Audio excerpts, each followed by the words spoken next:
So as we enter into this new year and you're looking at yourself going, okay, I know I'm not the leader I need to be to lead my team to what we need to do. How do you assess yourself as a leader as you start a new year? How do you have that kind of self-awareness? Well, I think there's some fundamental questions we have to answer first. And that is, I wrote a book called The Motive, and it's am I still leading for the right reason? There's this binary thing. Am I leading because I know that this is a great responsibility to my employees first and to my customers, to this organization, or am I leading for what I get out of it? And even great people, wonderful people slide. And I've had moments where I was like leading because I wanted to do fun things and I wanted to make my life more comfortable and I wanted to just pick and choose what I worked on. That's not good as a leader. So it's a good time to say, what percentage of my leadership motive is based on taking responsibility for the goodness of others versus finding benefits just for myself? And maybe we're 80-20, maybe we're 50-50. We get it as close to 95-5 as we can.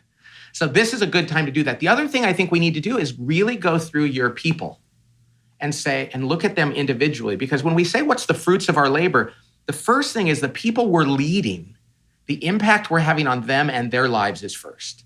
And so go through and do an audit of the people that work for you and say, are they getting better? Am I giving them what they need?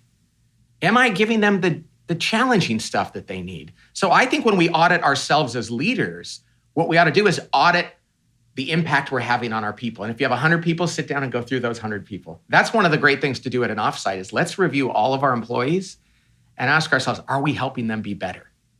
So rather than looking at myself, I want to look at the impact I'm having on them.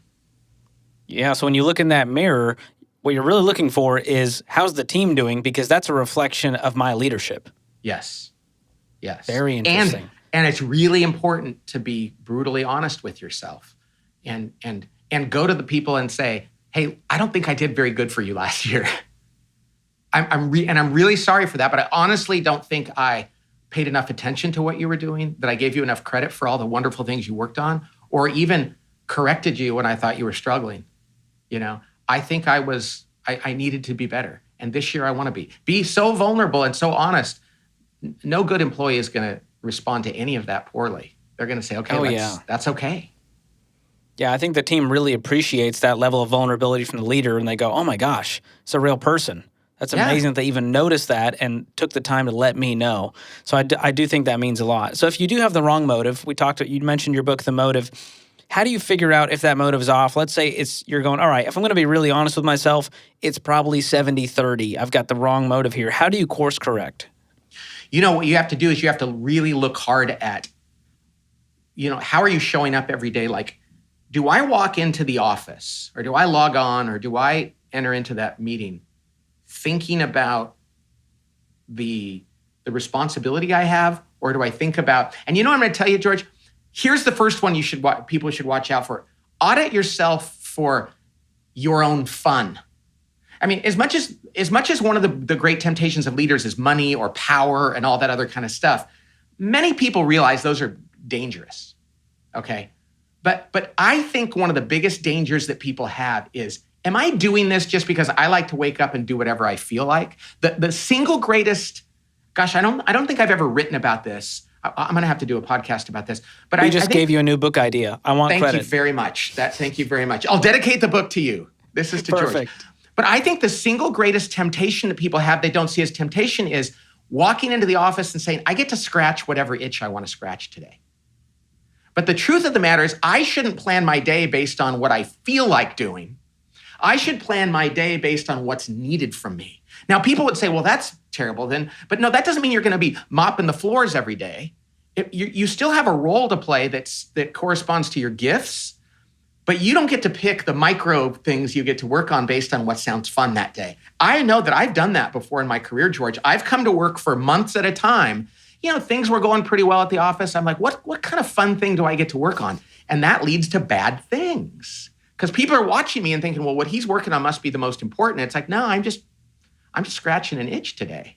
And so I think one of the things we have to do is say, how much are we letting our own personal curiosities drive what we do at work? Yeah. Now, hopefully the work we do is is in line with some of our personal curiosities, but that's on a more global level. On a day-to-day basis, we got to do what's needed. That's really good. And George, I just thought of something too.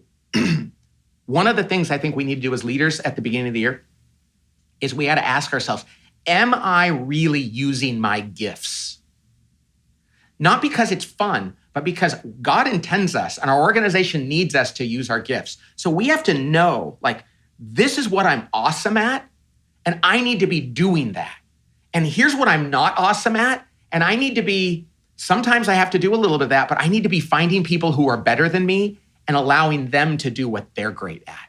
So I think this is a great time to take inventory about what am I great at, what am I not great at, and how do I surround myself with people who complement me. Yeah, if you're not using the way that you're wired intentionally to serve your team, your business, your community, you're doing everyone a disservice at that point. Yeah. So I realize the things I said there, if I were listening to this, I'd be like, well, I'm a little confused, Pat. So you're saying don't come to work and just work on what you think is fun. That's on a day-to-day level.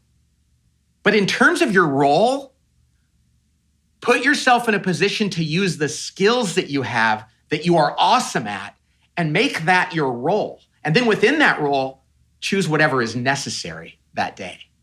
So it's like, yes, do what God intended you to do, which generally is something you enjoy, but every day you're going to have to do what the organization needs you to do within the context of that. Yeah, there's this middle ground, and that's where you want to be. Yep. I want to talk about another book of yours that we love here at Ramsey. The entire team has read it. We love it, The Ideal Team Player. And when I think about becoming the leader your team needs you to be, I think of that concept. So what are some of the questions that we can ask ourselves to determine what area we need to work on when it comes to the ideal team player? Well, I have to say this. Dave and the Ramsey team adopted that book right away. And we have had, I think of all of our books, I can't believe how many CEOs we've said that, hey, we hire for humble, hungry, smart. But you guys did it first. And we love that. Good. We really appreciated that. And so many other companies are doing that too. And so I just want to say I really appreciate the fact that you guys saw the value in that before so many others do. And I think it's so simple, but it's so powerful. I'm not a terribly deep guy. I look at simple things and go, I think if we just do that, we can make that work. I'm sorry, I just wanted to tell you that the question about the ideal team player was what?